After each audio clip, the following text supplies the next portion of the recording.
Macintosh lance un produit qui se caractérise par une appellation double mono.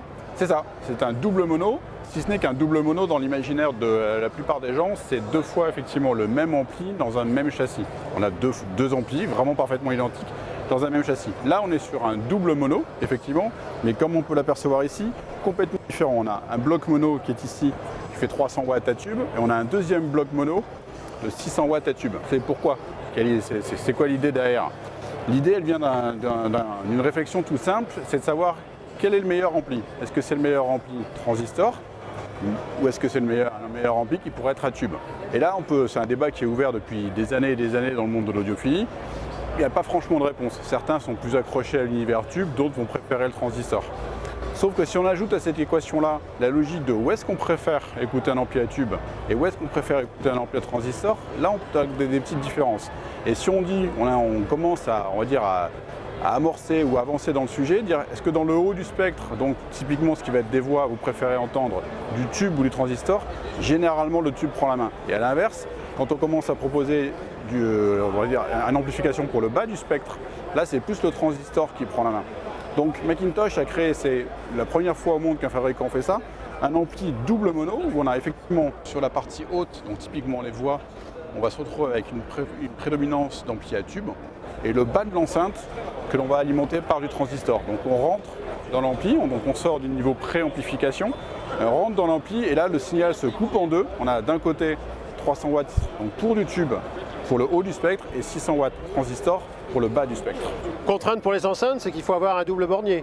Il n'y a pas une enceinte spécifique, on a une multitude d'enceintes et quasi tous les fabricants dignes de ce nom, on va dire haut de gamme, de manière générale, ont ce double bornier qui permet donc de scinder vraiment en deux le signal. Encore une fois, en haut, et c'est vraiment les 4 borniers que l'on retrouve avec les petits jumpers sur la plupart des enceintes, on supprime simplement ces petits jumpers et on alimente donc ce qui vient pour le haut par l'ampli à tube et le bas par le transistor.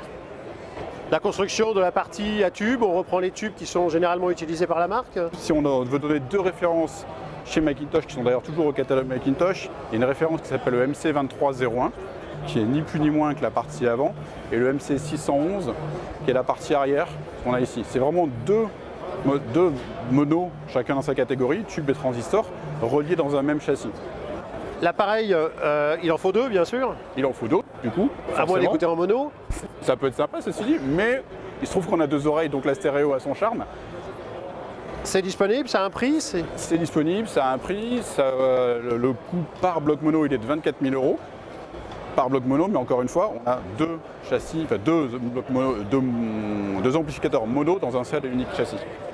Macintosh, en concevant ça, a pensé en particulier à un appairage avec un préampli particulier ou N'importe quel préampli peut fonctionner. On n'a pas besoin d'un préampli avec deux sorties, puisqu'en fait, on rentre à l'arrière de l'appareil. Si vous regardez tout à l'heure sur le dessus, on a une partie filtrage qui nous permet d'exploiter que la partie tube, si on la dédie à la partie haute, de ne faire travailler que cette partie-là dans le haut du spectre, tout en conservant la caractéristique du filtre de l'enceinte. Ce qui est intéressant, c'est qu'on conserve la patte de l'enceinte, peu importe la marque de l'enceinte, peu importe la catégorie, le fabricant, le concepteur de l'enceinte a mis sa patte, sa couleur, on va dire, sur le filtre. Et surtout, on conserve ça. On vient pas du tout, le filtre qui est ici n'a pas du tout vocation à contrer ou à éliminer le filtre de l'enceinte. On vient vraiment conserver celui de l'enceinte. Simplement, on évite à l'ampli de travailler sur des fréquences qui va de toute manière pas reproduire.